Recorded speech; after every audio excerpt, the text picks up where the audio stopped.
Hello everyone, it's Nastya, and today I want to discuss with you the next topic, which title is What languages do a Russian and Ukrainian bride speak? So you will find in this video practical pieces of advice how to learn Russian or Ukrainian language. You will know which language is more spoken in Ukraine, Russian or Ukrainian. When you want to visit, for example, Ukraine and speak with the Ukrainian woman, what language should you choose and how you can learn it. That's why you should know some differences in these languages. So I want to start that official language in Ukraine is, of course, Ukrainian. But in everyday life, Russian language is more spoken, but not in all the territory. For example, on the east of Ukraine, Russian language is more spoken, and in the center and west, it's rather Ukrainian. In rural areas, it's Ukrainian language or Surjik. It's the mix of Russian and Ukrainian language, and in the cities, it's rather Russian.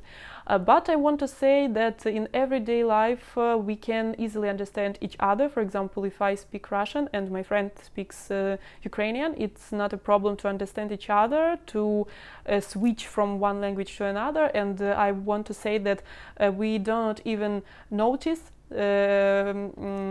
very often that a person speaks Russian or Ukrainian. We cannot say that after some minutes, we cannot say if it was Russian or Ukrainian. We already forget it because it's not a problem, it's not a language barrier. If we speak about medias, I must say that it's Ukrainian which is predominating, but it's very often we have and Russian and Ukrainian, something that is with subtitles, something which is translated, and even internet sites, television, etc. We have it in Russian, books, etc., etc. So it's not difficult to find some Russian words in Ukraine,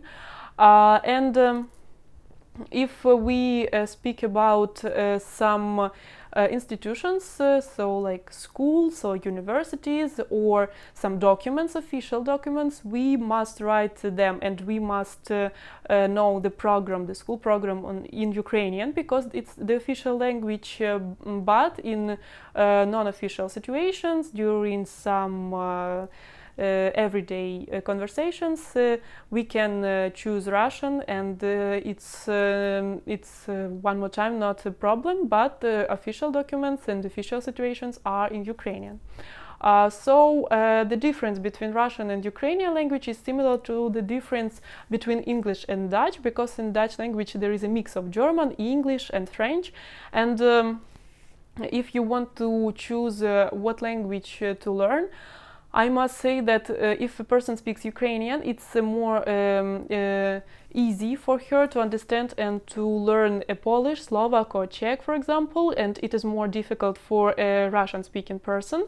But from advantages of Russian language, I can say that Russian is spoken by more people, by a larger number of people. So if you decide to learn one Slavic language, you should, in my opinion, choose Russian, because it is more universal, and moreover, Russian-speaking area includes the citizens of the former USSR, and they live from around the world, so it's more universal, and then you should choose Russian language. But also I can say that if you want to just visit Ukraine and speak with Russian women and learn a few words in Ukrainian, I can say that it is normal, and you shouldn't be afraid that you don't know exactly all grammar, syntax, for example, all words, and that your vocabulary is not so large. So for a Ukrainian woman, it's very nice when you know that there is a difference between Russian and Ukrainian language, because very often people from abroad, they do not know that there is that exists at all this difference between Russian and Ukrainian. So if you say some words in Ukrainian, it's very pleasant to hear that you made some effort and that you know these Ukrainian words, and Ukrainian women will certainly appreciate this moment. And as to how to learn the Russian and Ukrainian language, it's like with all other languages in the world, but I can say as a teacher in school and as a private tutor of French that your learning of Russian and Ukrainian language should include 3 moments obligatory. Firstly, it's private lessons with the tutor, because if you want to learn Russian and Ukrainian only from some videos, some books, I think that it will be very difficult, because, for example, when I learned a Frenchman Russian language, he asked me such questions that I understood that any book and any video cannot answer these questions, because only human beings can understand these differences between cultures, between some context, between words that are used or not used in this or that situation. So the private tutor is obligatory to learn you, for example, on Skype, if you live in different countries, to learn you some specificities, some peculiarities, for example, to you.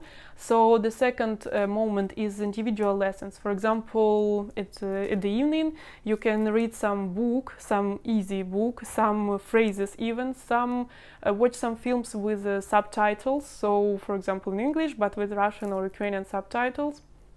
Also, you can write some phrases every day to practice this difference in writing. And also, this third moment is language practice with the human beings. So it is very important.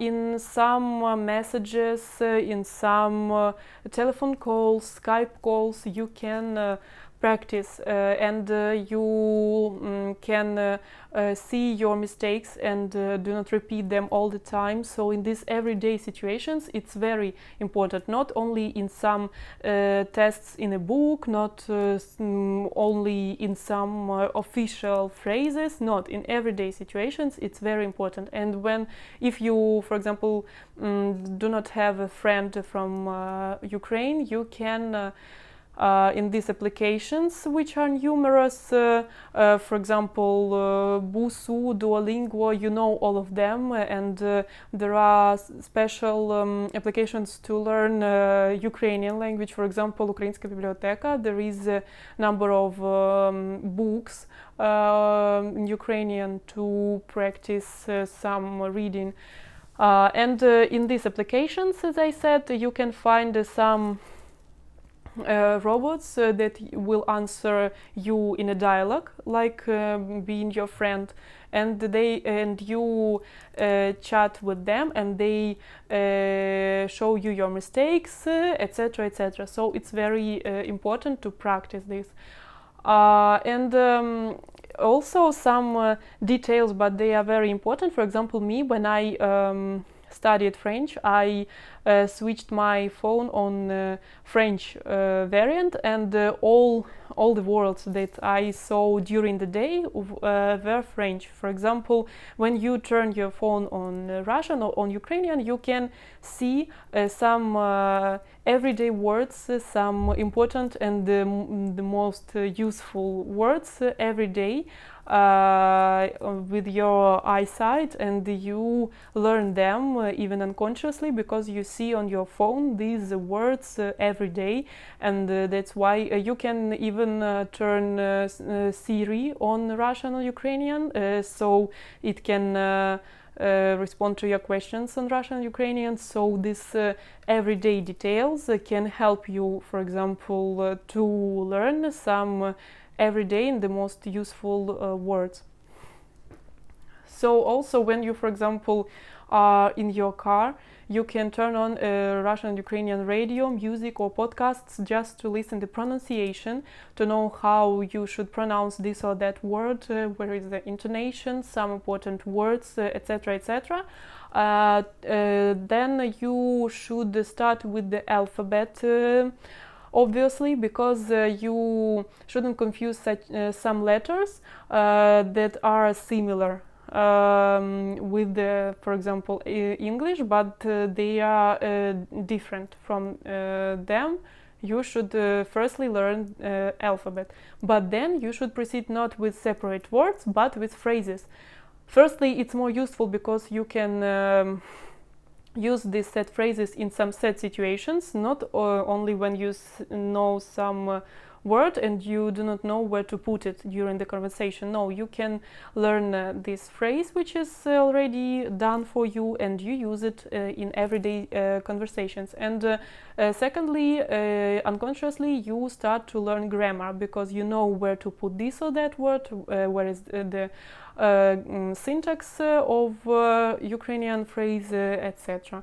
And the most important piece of advice, it's do not hesitate when your pronunciation isn't excellent, when you do not know lots of words, but when you want to say some Ukrainian word to a Ukrainian woman, do not hesitate. It's very cute and she will appreciate and she won't punish you. And the most important, she will understand, because I'm sure that it will be understandable even if you make some mistakes. So you should try to overcome this language barrier, to start this conversation, to practice it, not only in some books but also in everyday life. So for today that's all. I thank you for your attention, and the next time we will discuss the topic of language barrier. That's why subscribe to my channel not to miss some important information, interesting videos. You can ask me questions on my Facebook profile and also on my email address. I thank you for your attention and see you soon.